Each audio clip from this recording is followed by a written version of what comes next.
I play your indie games on itch. Coming up. I destroy some aliens.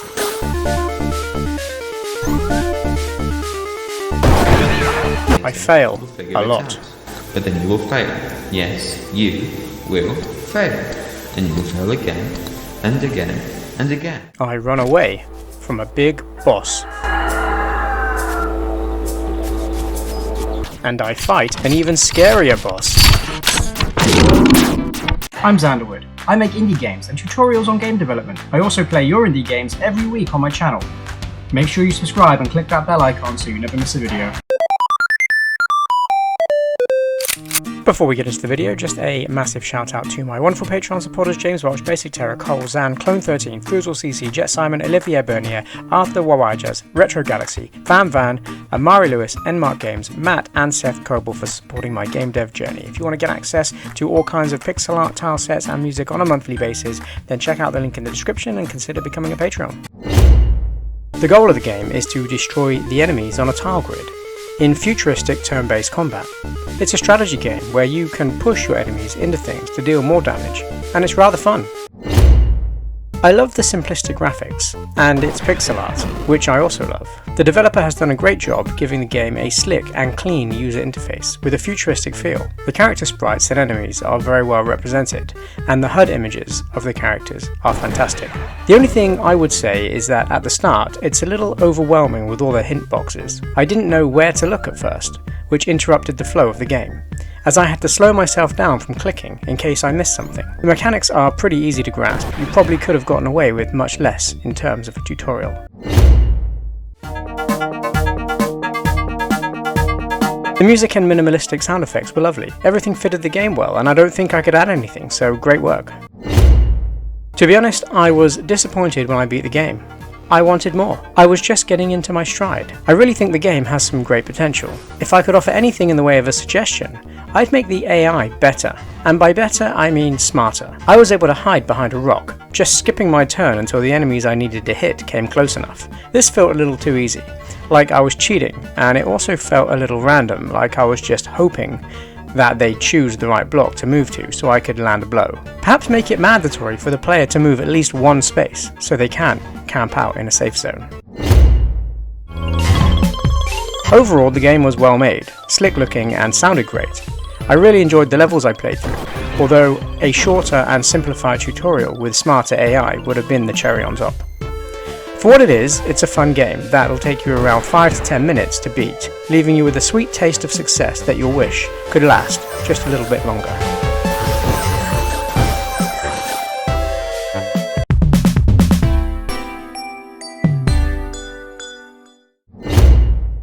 Hi there, it's me, the developer of this beautiful and fantastic game. Will You Golf is two things. A beautifully simple, elegant game, and at the same time, the most infuriating, rage-inducing game I've ever played.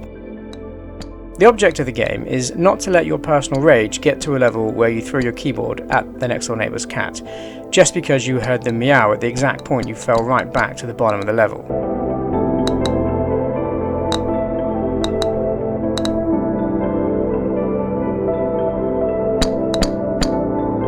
In truth, the goal is to reach the top of the level with your ball. The graphics are simple and appealing. I like the colour palette and everything seemed to fit together nicely. I especially like the trail effect on the ball, which I saw all too many times as I plummeted back to square one.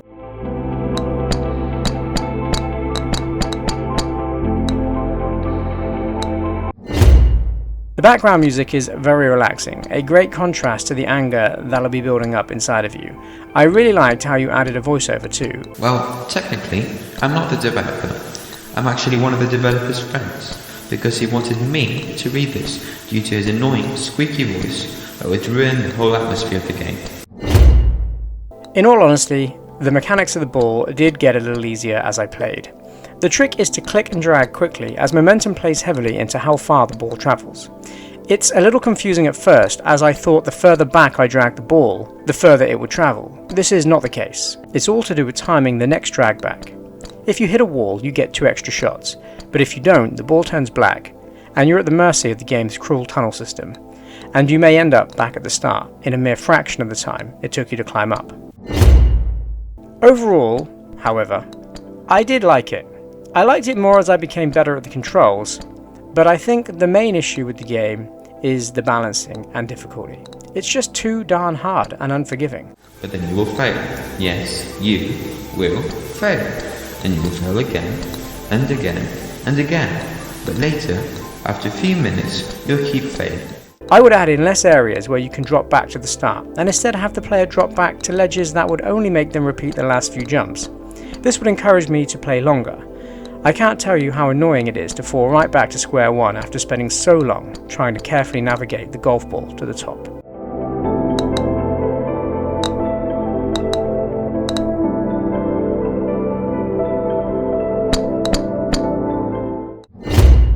Before we get on to the final two games, if you'd like to submit your game for a playthrough on the channel in a future episode, there is a link in the description. Please know I only play games for Windows, and if your game has a price tag, please drop me a download key prior to sending me the game.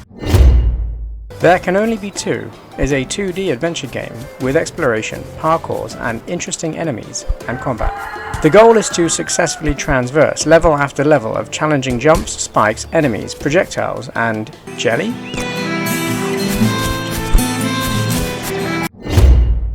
I really liked the vector art style. The characters were cute and the background art was drawn well. My only criticism would be that everything felt quite close and the levels lacked depth. The background objects, like houses and trees, still felt like part of the foreground. And all that was back further in the scene was blue sky. You could add a background layer on a different parallax with faded colours, which I think would definitely help. You could even add enemies on the background layer that moved and chased villagers, or that final boss that chases you down could be stalking you in the background the entire time until eventually you reach the last level and he chases you down. The music is nice, but from what I understand it's just placeholder. And the actual music for the game will be made by the game's supporters, which is a wonderful way to reach out and engage with the community. I did feel that the game could use some more sound effects though. I'm not sure what was missing, but it felt like something was. The gameplay consisted of 2D platformer mechanics such as jump and move with a sword or hammer swing with the left mouse button. This worked well and I didn't experience any issues. I also really liked the inventory system and that you could only carry 3 items at a time. However, I think there should be a better trade-off between weapons, as all the swords seem pretty similar in attack, with the only exception being the hammer, which was slower and took 1 less hit to kill enemies. You could really add strategy to the game with this limited inventory. How about more items that you can find, such as jetpacks for flying, spring boots for higher jumps, bows and arrows for shooting projectiles, a shield that slows you down but blocks enemy attacks, just to name a few. This would make choosing the right loadout more interesting and would make the player seriously consider what to pick. Plus you could have the NPCs give hints as to what lies ahead beforehand, so you could make informed choices. Now, speaking of NCPs, there are just too many. I really felt like it broke up my flow of the game. I eventually stopped talking to them.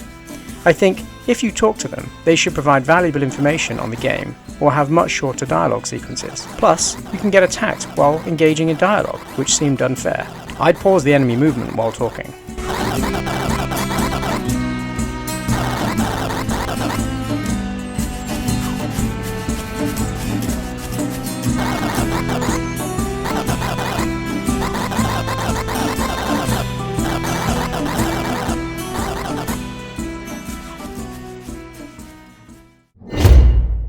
Overall, this game has a lot of potential. The artwork is lovely and I love the inventory system, but as it is right now, it's a basic 2D platformer with all too familiar traps and enemies.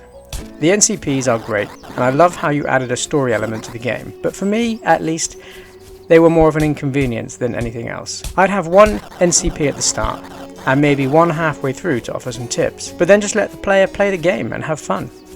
Perhaps the goal of each level could be to rescue a new villager, and that villager gives you a new weapon that you can take or leave. If you add any of this into the game, be sure to let me know, as I'd love to give it another playthrough.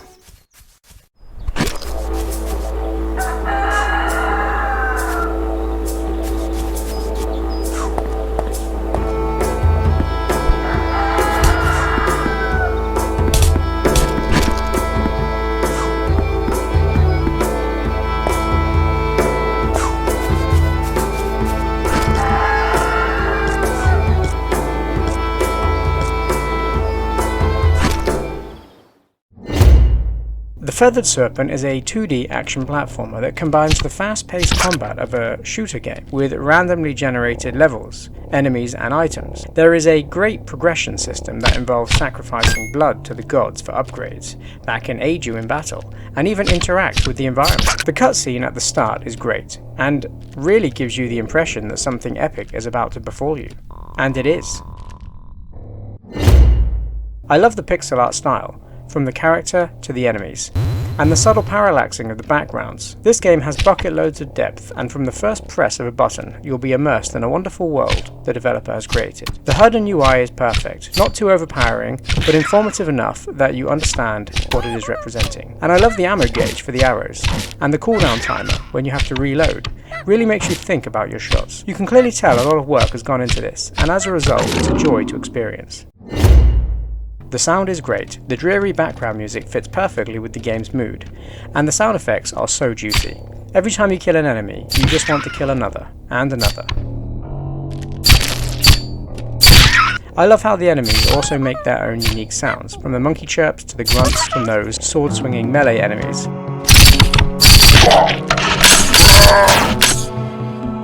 I know the game is still in development, but I'd add jump sound effects along with light thuds for landing to give the player weight, and a rustling effect for when sliding down walls too.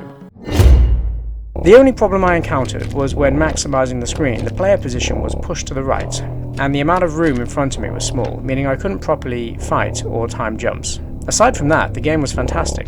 I love the ability to upgrade by trading blood gems you found on the previous run for better stats and abilities. The player control is slick and gives you a feeling that you're in complete control. And I like how you can move the mouse to adjust the camera. Having single shots and cluster shots is a genius idea. I really enjoyed pummeling enemies with a barrage of arrows and watching them spectacularly die.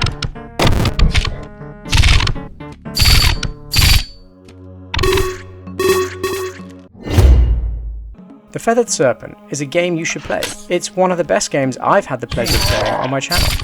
Everything from the beautifully drawn pixel art to the perfectly fitting sound and sound effects, to the varied boss fights, upgrade system, everything works. I love the attention to detail with the depth animations, and the juiciness of the attacks is so satisfying.